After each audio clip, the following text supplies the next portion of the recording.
Football fans boo BLM as the NFL goes full woke. In this video, we're going to take a look at the utter and complete disaster that was the opening game of the NFL season, why there's a massive viewer backlash against woke sports, and how the NFL is once again proving the age-old adage, say it with me, get woke, go broke. Greetings, everyone. Dr. Steve here with you. Great to be with you. As always, if this is your first time here on this channel, a warm welcome to you. We post 2 videos a day analyzing current events and allow some super awesome conservative trends so we all can live in the present in light of even better things to come. So if you haven't already done so, you know what to do. Make sure to smack that bell and subscribe button. It'd be an absolute privilege to have you as a regular part of this channel, where each and every day we together celebrate, yes, the inevitable, the inexorable collapse of left-wing globalism and the unstoppable rise of a new conservative age. Before we dive in here, let's give a huge shout out to the sponsor of this video, and that's our good friends over at Virtual Shield. So gang, if you are not using a VPN or virtual private network on your desktop, tablet, or mobile device while browsing the internet, and you really are exposing yourself to a lot of potential danger. But protecting yourself online simply has never been easier. And to make that even better, our good friends over at Virtual Shield are offering our audience 50% off all VPN plans and all premium add-ons. So do not wait. It is a limited time offer. Click on that link in the description below. Sign up for a free 30-day trial to Virtual Shield VPN today. All right, gang, let's dive right in here. Last night was the premiere of the new season for the NFL, the National Football League.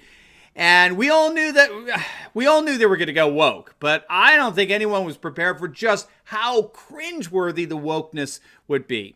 The fans certainly weren't, and boy, did they show their disapproval. It all began with the 2 national anthems that apparently represent our nation as of today. We have our traditional national anthem, but now, according to the NFL, we have a new national anthem, a second one known as the Black National Anthem. And so the Kansas City Chiefs took to the field and stood for the promised rendition of a song called Lift Every Voice and Sing. This is the so-called Black National Anthem. Their opponents, the Houston Texans, they opted to remain in their locker room during the whole pregame festivities. And when it came to our traditional national anthem, it was sung by the R&B duo Chloe and Hale and Haley, who were both wearing activist t-shirts honoring George Floyd and Breonna Taylor. One sported the message, "Rest in Power, George Floyd," which is a Marxist message. Cultural Marxists, neo-Marxists believe that all societies are rooted in and comprised by discriminatory power relations that by their nature exclude against racial, ethnic, sexual minorities. And so the solution is for those minority groups to form a coalition of the aggrieved that can overwhelm the dominant culture and overthrow them and replace them with their own majority of the minority. Regardless, there was one player who decided to kneel during the national anthem and give a Black Power salute. But then things got really interesting when the Houston Texans finally took to the field and players from both teams locked arms together in a show of unity and a call for equality and social justice. And the crowd reacted by booing them mercilessly. I mean, it was utterly cringeworthy. I don't think the players were prepared for it. I don't think they were prepared for that kind of reaction, but it's not hard to understand this fan reaction in the least. We talked about this in a video last week on the massive backlash that's going on against the woke world of sports.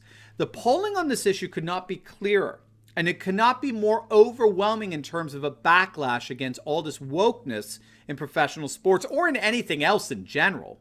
The definitive stats on fan attitudes towards woke sports comes to us from Philip Stutz from Medium.com. Stutz is an expert in political marketing, and he wrote an article entitled, "Sports Has a Problem, Being Woke Ain't Helping."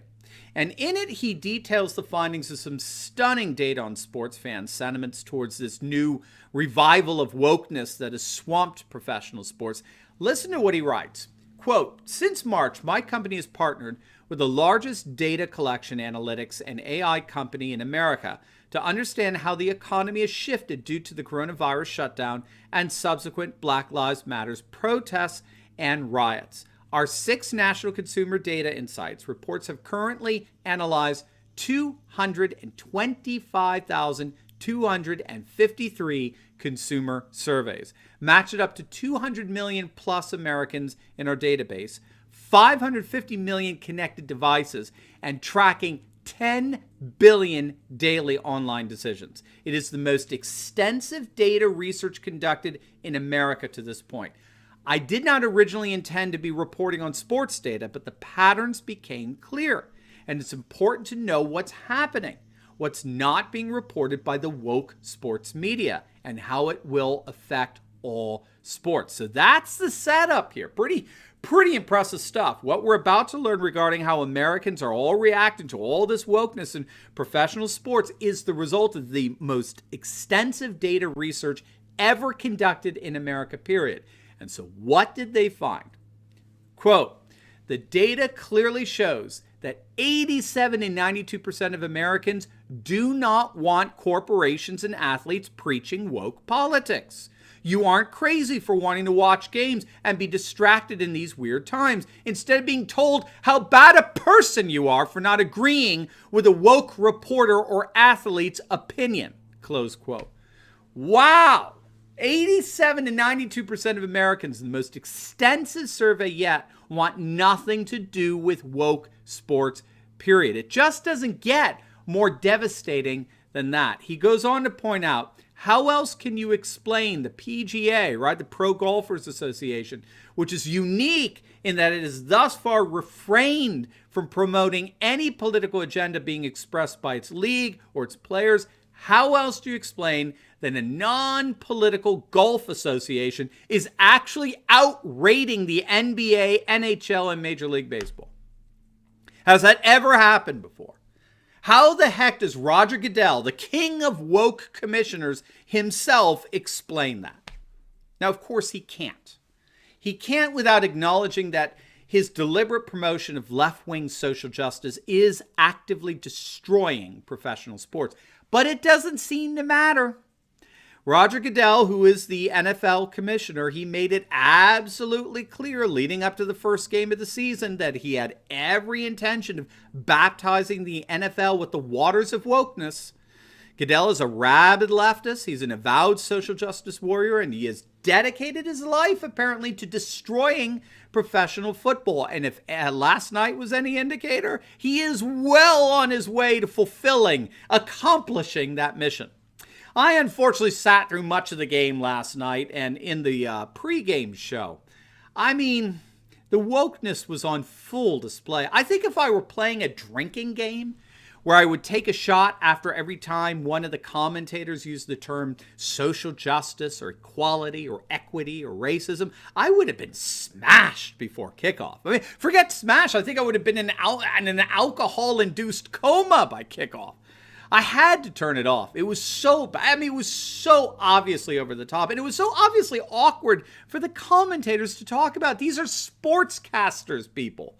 They don't necessarily know how to comment on culture or society or wokeness in the same way they could comment on a touchdown. And it showed.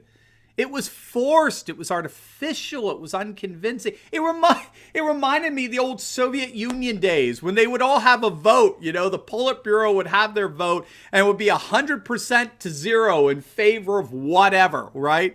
And everyone just had to pretend that they were convinced by that outcome. No dissent was allowed or tolerated. And that's precisely what you were getting from these commentators. It was mindless banter of sloganeering cliches about social justice and the need for equality and addressing racism. Look, the fact is that this is all predicated on utter and complete nonsense. The United States is emphatically not racist. And we have the studies to prove it.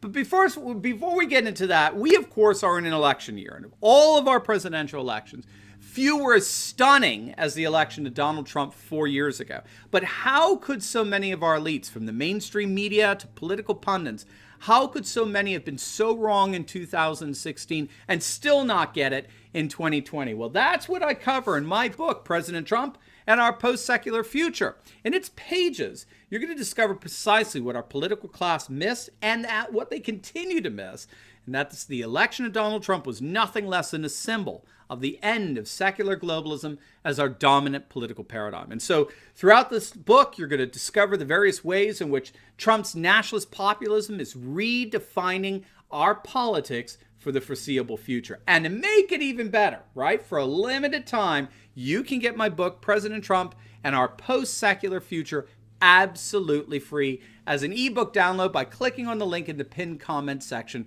below. That's all right. You can get it absolutely free, but it is a limited time offer. So do not wait. Click on that link in the pinned comment section and get your free copy of my book, President Trump and Our Post-Secular Future today. My gift to you. All right, gang. So regarding these studies that prove that America's not racist, and in fact, these studies also pertain to both the United States and Europe. And what they find is that racist sentiments are at an all-time low.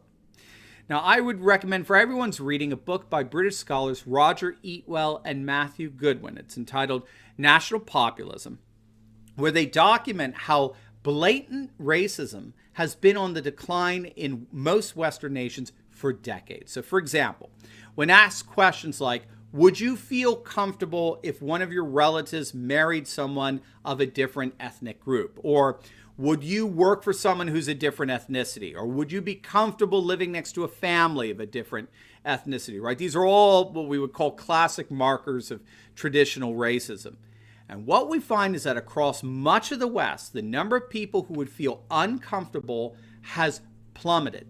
Back in 1958, more than 90% of Americans disapproved of interracial marriage. Today, it's the exact opposite. It's been inverted. 90% approve. In Britain, more than half the population opposed intergroup relations as recently as the 1980s. Today, fewer than 1 in 4. Study after study shows that racism and racist attitudes have been plummeting over the last several decades throughout the West. So really, when we see these ridiculous slogans on the NFL teletrons and billboards, end racism and support equality and stop the hate and all the BLM stuff, we really are looking at the makings really of a kind of cult, to be honest. As I understand it, the data simply doesn't exist to ground the certainty of those assertions.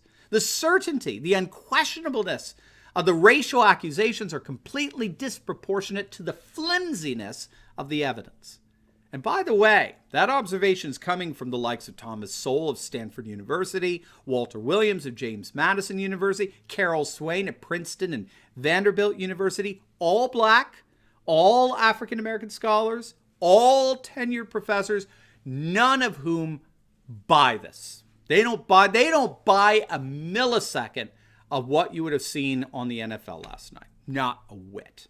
And these studies regarding fan sentiments toward virtue signaling wokeness are accurate.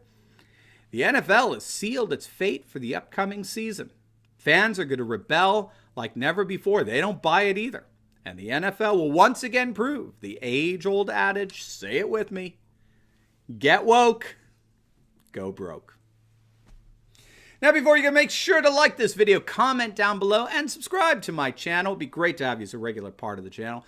And you'll definitely want to check out my latest video I just uploaded on how President Trump is absolutely breaking CNN and crushing the liberal media. You're not going to want to miss this. So make sure to click on the link, and I will see you over there. God bless.